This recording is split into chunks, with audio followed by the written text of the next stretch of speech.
السلام علیکم۔ آج ہم قرآن مجید کی ایک بہت ہی خاص صورت سورۃ الملک کے کچھ اہم حصوں پر ایک تفصیلی گفتگو کر رہے ہیں۔ وعلیکم السلام۔ جی، سورۃ الملک جو اپنے پیغام میں بہت گہری ہے۔ اور ظاہر ہے ہمارا ماخذ خود قرآن کریم کی یہی آیات ہیں۔ جی بالکل۔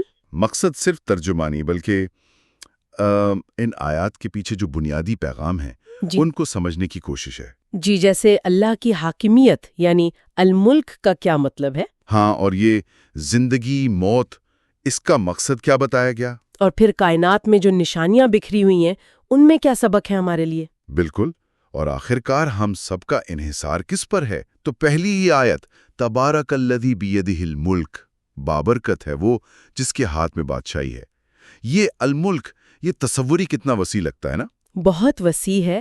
اصل میں الملک یہاں صرف دنیاوی حکومت نہیں ہے۔ اچھا، جی نہیں، یہ تو کائنات کی ہر ایک چیز پر اللہ تعالیٰ کا جو مکمل اختیار ہے، کنٹرول ہے، ملکیت ہے، حاکمیت ہے، اس سب کا اعلان ہے۔ یعنی صرف اختیار نہیں، صرف اختیار نہیں، بلکہ آیت کا اگلا حصہ دیکھیں، وَهُوَ عَلَى كُلِّ شَيْءٍ قَدِيرٌ، وہ اس اختیار کو استعمال کرنے کی، نافذ کرنے کی پوری قدرت بھی رکھتا ہے۔ اچھا، تو یہ ایک طرح سے کائنات کا آئین ہے کہ اصل حاکم کون ہے۔ اور یہ حاکمیت اور قدرت یہ خود مقصد نہیں لگتی؟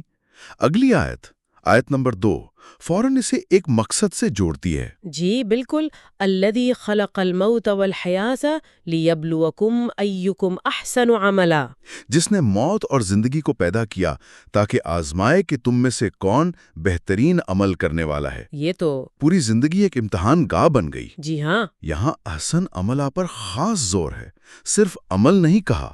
اس میں کیا خاص بات ہے؟ یہ بہت ہی اہم نقطہ اٹھایا آپ نے۔ قرآن صرف یہ نہیں کہہ رہا کہ عمل کرو، نہیں، بلکہ احسن عمل کرو، یعنی بہترین، سب سے خوبصورت، سب سے خالص عمل۔ معیار کوالٹی ہے، کوانٹٹی نہیں۔ اچھا، یعنی یہ نہیں کہ کتنی نیکیاں گنوا سکتے ہیں۔ ایک کہ کس کا عمل اللہ کی نظر میں زیادہ خالص ہے، صحیح نیت سے ہے، اور اہم بات سنت کے مطابق ہے۔ تو یہ امتحان کا اصل کرائیٹیریا ہے۔ بالکل، اور ساتھ ہی دیکھیں اللہ کی صفات العزیز الغفور کا ذکر ہے فوراً بعد۔ جی، غالب اور بخشنے والا۔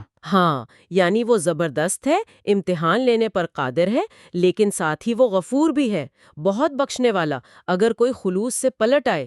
ایک توازن ہے۔ صحیح۔ اچھا، تو حاکمیت اور زندگی کے مقصد کے بعد سورت ہماری توجہ باہر کائنات کی طرف لے جاتی ہے۔ جی، آیات 3 اور 4 میں 7 آسمانوں کا ذکر، سب آسماوات انطباقا، اور پھر وہ چیلنج۔ ہاں، وہ مشہور چیلنج کہ رحمان کی تخلیق میں کوئی نقص، کوئی کمی، کوئی تفاوت یا فطور، یعنی کوئی شگاف، کوئی کریک ڈھونڈ کر دکھاؤ۔ اور کہا گیا ہے کہ بار بار دیکھو۔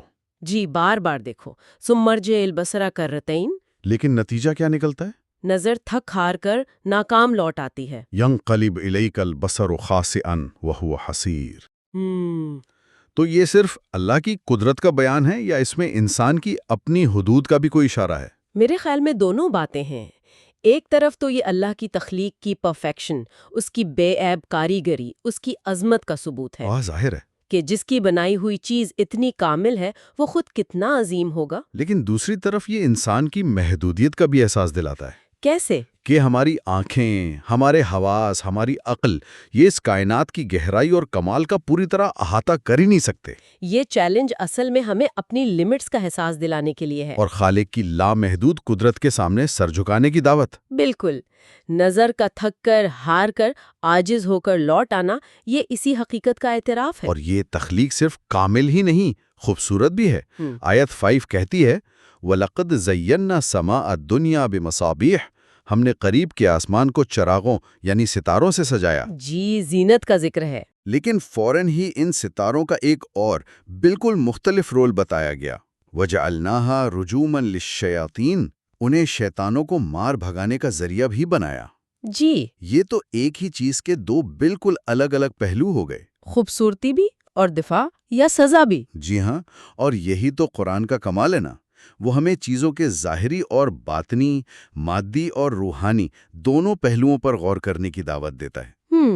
ستارے ہمیں خوبصورت لگتے ہیں، یہ ان کی ظاہری زینت ہے، لیکن عالم غیب میں ان کا ایک اور کردار بھی ہے۔ یہ اللہ کی حکمت ہے کہ ایک ہی تخلیق سے کئی مقاصد پورے ہو رہے ہیں۔ یہ یاد دہانی ہے کہ کائنات صرف وہ نہیں جو ہمیں نظر آتی ہے۔ بالکل، اس کے پیچھے گہری حقیقتیں ہیں، مقاصد ہیں۔ اسی طرح ایک اور عام سا مشاہدہ ہے آیت 19 میں پرندوں کا اڑنا۔ اَوَلَمْ يَرَوْا إِلَى الطَّيْرِ فَوْقَهُمْ صَافَّاتٍ وَيَقْبِضْنَ۔ کیا وہ اپنے اوپر پروں کو پھیلائے اور سمیٹتے ہوئے اڑتے پرندوں کو نہیں دیکھتے؟ جی، روزمرہ کا منظر ہے۔ لیکن پھر فرمایا مَا يُمْسِكُهُنَّ إِلَّا الرَّحْمَٰنُ، انہیں ہوا میں کون تھامے ہوئے سوائے رحمان کے؟ اسے ایک نشانی کے طور پر پیش کیا جا رہا ہے۔ بالکل، قرآن اکثر یہی کرتا ہے، عام مشاہدات کو لیتا ہے اور انہیں اللہ کی قدرت، حکمت اور خاص طور پر یہاں رحمت کی نشانی بنا دیتا ہے۔ رحمان نے تھاما ہوا ہے؟ جی، پرندوں کا ہوا میں یوں اڑنا، پر پھیلانا، سمیٹنا، یہ سب ان قوانین فطرت کے تحت ہیں جو اسی رحمان نے بنائے اور قائم رکھے ہیں۔ یہ صرف فزکس نہیں ہے؟ نہیں، یہ صرف فزکس نہیں، یہ ہر لمحے جاری رہنے والی الہی رحمت اور نگہبانی کا ثبوت ہے۔ یہ دعوت ہے کہ آنکھیں کھولو اور عام چیزوں میں بھی غیر معمولی نشانیاں پہچانو۔ ان نشانیوں اور رحمت کے ذکر کے بعد سورت کا رخ کچھ سخت ہوتا ہے، انتباہ اور جواب دہی کی طرف۔ جی، آیات 6 سے 8 تک۔ جہنم کی جو منظر کشی ہے، اس کا دھاڑنا، شہیقن، جوش مارنا، تفور، غصے سے پھٹ پڑنے کے قریب ہونا، تکاد تمیز من الغیظ، یہ بہت شدید تصویر کشی ہے۔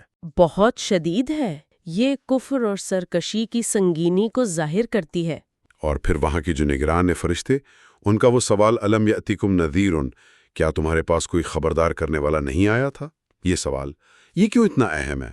یہ سوال اصل میں اللہ کے انصاف کے بنیادی اصول کو واضح کرتا ہے۔ اچھا، کہ اللہ تعالیٰ سزا دینے سے پہلے ہمیشہ حجت تمام کرتا ہے۔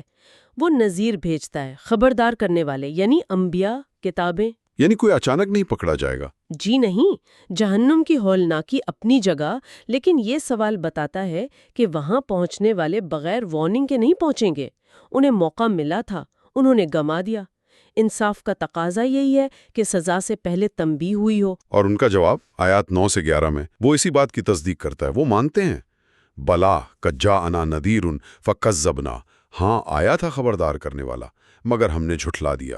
اعتراف جرم ہے۔ اور پھر وہ حسرت، وہ پچھتاوا، وقالوا لو كنا نسمع او نعقل ما كنا في اصحاب السعیر، کاش ہم نے سنا ہوتا یا عقل سے کام لیا ہوتا تو آج یہاں جہنم والوں میں نہ ہوتے۔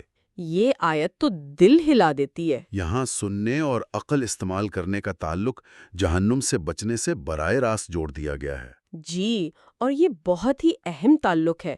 اللہ نے انسان کو یہ صلاحیتیں دی ہیں، سمع یعنی سننے کی طاقت، اور عقل یعنی سمجھنے، غور و فکر کرنے کی طاقت۔ یہ امانت ہیں۔ بالکل امانت ہے، اور ان کے استعمال کے بارے میں پوچھا جائے گا۔ ان آیات میں جہنم والے اپنی بربادی کی وجہ خود بتا رہے ہیں، نہ حق بات سنی، نہ عقل استعمال کی۔ اس سے یہ بھی پتہ چلتا ہے کہ ایمان صرف جذبات کا نام نہیں ہے۔ نہیں، بالکل نہیں، یہ سننے، سمجھنے، علم اور عقل کا بھی تقاضا کرتا ہے۔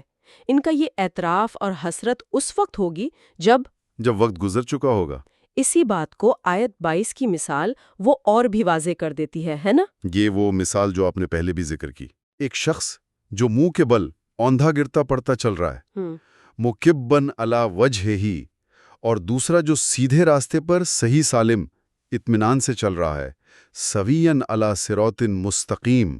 پوچھا جا رہا ہے کون زیادہ ہدایت پر ہے؟ یہ تمثیل تو خود بول رہی ہے۔ کیا مطلب ہے اس کا؟ دیکھیں، منہ کے بل چلنے والا وہ ہے جس کی زندگی کی کوئی ڈائریکشن نہیں، جو خواہشوں کے پیچھے، اندازوں کے پیچھے، غلط نظریوں کے پیچھے بھٹک رہا ہے۔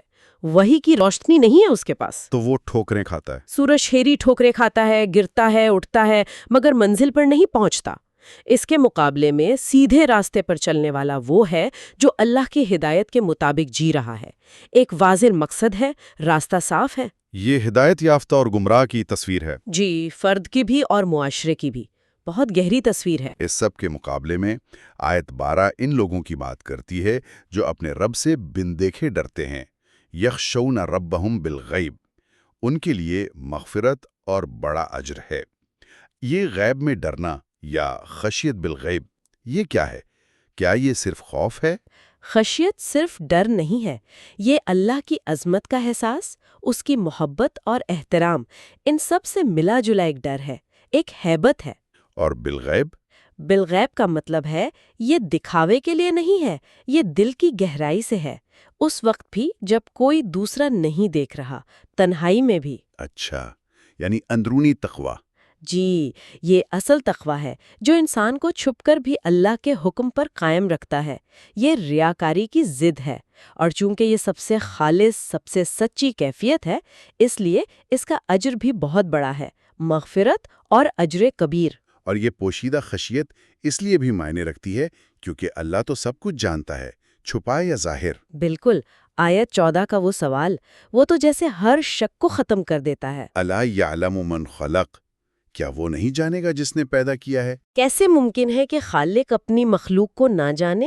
وہو اللطیف الخبیر، وہ تو نہایت باریک بین، ہر بھید سے واقف ہے۔ جی، اللطیف یعنی اتنا باریک بین کہ وہ نظر نہ آنے والی چیزوں، دل کی گہرائیوں، نیتوں تک پہنچ جاتا ہے۔ اور الخبیر؟ الخبیر یعنی وہ ہر چیز کی اندرونی حقیقت سے، اس کے انجام سے پوری طرح باخبر ہے۔ تو یہ علم، یہ انسان پر کیا ذمہ داری ڈالتا ہے؟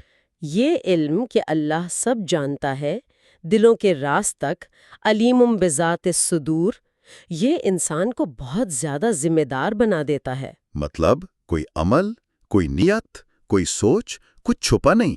کچھ بھی نہیں۔ یہ جاننے کے بعد انسان لاپرواہی کی زندگی کیسے گزار سکتا ہے؟ اسی علم اور قدرت کے ساتھ آیت 15 ہمیں یاد دلاتی ہے کہ اللہ نے زمین کو ہمارے لیے آسان بنایا ہے۔ جعل لکم الارض ذلولا۔ جی، ذلول یعنی مسخر، تابع، آسان۔ تاکہ ہم اس پر چلیں پھریں، فمشوا فی مناکبہا، اور اس کا رزق کھائیں، وَکُلُوا مِن رِزْقِہِ۔ یہ دنیاوی کوشش کی ترغیب ہے۔ لیکن فوراً ساتھ ہی ایک وارننگ بھی ہے، وَإِلَيْهِ النُّشُورُ، اور اسی کی طرف جی اٹھ کر جانا ہے۔ یہ نعمت اور ذمہ داری کا کیسا ملاپ ہے؟ بہت خوبصورت امتزاج ہے۔ اللہ نے زمین کو قابل استعمال بنایا، وسائل دیے، ان سے فائدہ اٹھانے کی اجازت بھی دی، ترغیب بھی دی، چلو پھرو، کھاؤ پیو۔ جی، لیکن الیہ النشور کی یاد دہانی ایک بریک کا کام کرتی ہے۔ کہ بھولو مت۔ ہاں، کہ دنیا کی نعمتوں میں اتنا نہ کھو جاؤ کہ اپنے اصلی مالک کو، اپنی آخری منزل کو بھول جاؤ۔ یہ سب استعمال کرو، مگر یاد رکھو کہ حساب دینا ہے اور واپس اسی کے پاس جانا ہے۔ اور اسی واپسی اور جواب دہی کو ذہن میں رکھتے ہوئے سورت کے آخر میں ایمان کا ایک بڑا واضح اعلان کروایا گیا ہے۔ جی، آیت 29۔ قل هو الرحمن آمنا بہ وعلیہ توکلنا، کہہ دو وہی رحمان ہے، ہم اسی پر ایمان لائے اور اسی پر ہم نے بھروسہ کیا۔ یہ ایمان اور توکل کا اعلان یہ سورت کے مجموعی پیغام سے کیسے جڑتا ہے؟ لاسا ہے۔ اچھا، جب یہ جان لیا کہ حاکمیت اسی کی ہے، قدرت اسی کی، تخلیق کا مقصد امتحان ہے، نشانیاں ہر طرف ہیں، جواب دہی یقینی ہے، رزق اور پناہ بھی وہی دیتا ہے، تو پھر منطقی نتیجہ کیا نکلتا ہے؟ کہ ایمان بھی اسی پر لایا جائے اور بھروسہ بھی اسی پر کیا جائے۔ بالکل، ایمان بھی صرف اسی رحمان پر، اور توکل یعنی بھروسہ بھی صرف اسی کی ذات پر۔ یہ تمام شکوک کا، تمام خوف کا، تمام بھٹکنے کا جواب ہے۔ یہ مومن کا سٹینڈز ہے جو علم اور یقین پر مبنی ہے۔ اور پھر وہ آخری آیت 30، ایک ایسا سوال جو انسان کو بالکل بے بس کر دیتا ہے۔ جی، وہ آخری سوال۔ قل ارأیتم ان اصبح ماؤکم غورا فمن یأتیکم بماء معین، کہو بھلا سوچو تو اگر تمہارا پانی زمین میں بہت گہرا اتر جائے، خشک ہو جائے، تو کون ہے جو تمہارے لیے بہتا ہوا صاف پانی لائے گا؟ یہ سوال اتنا بنیادی اور اتنا طاقتور کیوں ہے؟ امت اسے پیدا نہیں کر سکتی۔ یہ صرف پانی کی بات نہیں لگتی۔ نہیں، یہ صرف پانی کی بات نہیں، یہ ایک تمثیل ہے۔ پانی یہاں زندگی کی تمام بنیادی ضروریات، تمام نعمتیں، تمام وسائل، ان سب کی علامت ہے۔ یہ سوال انسان کو اس کی اوقات یاد دلاتا ہے۔ بالکل، کہ وہ اپنی بقا کے لیے ہر لمحہ، ہر سانس میں اللہ کا محتاج ہے۔ یہ پوری سورت کا جو پیغام ہے، اللہ کی حاکمیت، قدرت، ربوبیت، اس کا ایک عملی اور حتمی خلاصہ ہے۔ تو اگر ہم اس ساری گفتگو کو سمیٹیں، سورۃ الملک ہمیں اللہ کی مطلق بادشاہی اور قدرت سے شروع کرواتی ہے، جی پھر زندگی کو بہترین عمل کا امتحان بتاتی ہے، کائنات میں غور و فکر کی دعوت دیتی ہے تاکہ خالق کو پہچانے، جی نشانیوں کے ذریعے، نہ ماننے والوں کے انجام سے خبردار کرتی ہے اور سننے اور عقل سے کام لینے پر زور دیتی ہے، بہت زیادہ زور، پھر اللہ کے سب کچھ جاننے اور اسی پر توکل کرنے کی اہمیت بتاتی ہے، اور آخر میں پانی جیسی بنیادی ضرورت کی مثال دے کر ہمیں اپنی مکمل محتاجی کا احساس دلاتی ہے۔ یہ تو جیسے ایمان کی پوری عمارت کی بنیادیں رکھ دیتی ہے یہ سورت۔ بالکل درست کہا آپ نے، یہ سورت ایک مکمل ورلڈ ویو، ایک پورا تصور حیات دیتی ہے۔ یہ ہمیں یاد دلاتی ہے کہ ہم ایک عظیم، قادر مطلق اور رحیم رب کی سلطنت میں رہ رہے ہیں۔ ہماری زندگی بے مقصد نہیں، بامقصد ہے، ہم جواب دہ ہیں، اور کائنات نشانیوں سے بھری ہے، بھری پڑی ہے، ضرورت صرف دیکھنے والی آنکھ اور سمجھنے والے دل کی ہے۔ یہ سورت ہمیں غفلت سے جگاتی ہے، تدبر پر، غور و فکر پر ابھارتی ہے، اور ہمیں اپنی اصل حقیقت اپنی اصل حقیقت اور اپنے خالق سے ہمارے تعلق کی نوعیت سمجھاتی ہے۔ یہ واقعی صرف پڑھنے کی نہیں، زندگی میں اتارنے کی صورت ہے۔ اور وہ آخری سوال پانی کے بارے میں، یہ واقعی سوچنے پر مجبور کرتا ہے۔ پانی تو ایک مثال ہوئی، زندگی کی اور کون سی ایسی بنیادی نعمتیں ہیں، سہولیات ہیں، شاید صحت یا امن یا علم یا رشتے، جنہیں ہم اتنا ٹیکن فور گرانٹڈ سمجھتے ہیں، اتنا یقینی مان لیتے ہیں کہ ان کے اصل سرچشمے کو ہی بھول جاتے ہیں۔ یہ ایک نقطہ ہے جس پر ہم سب شاید سوچ سکتے ہیں۔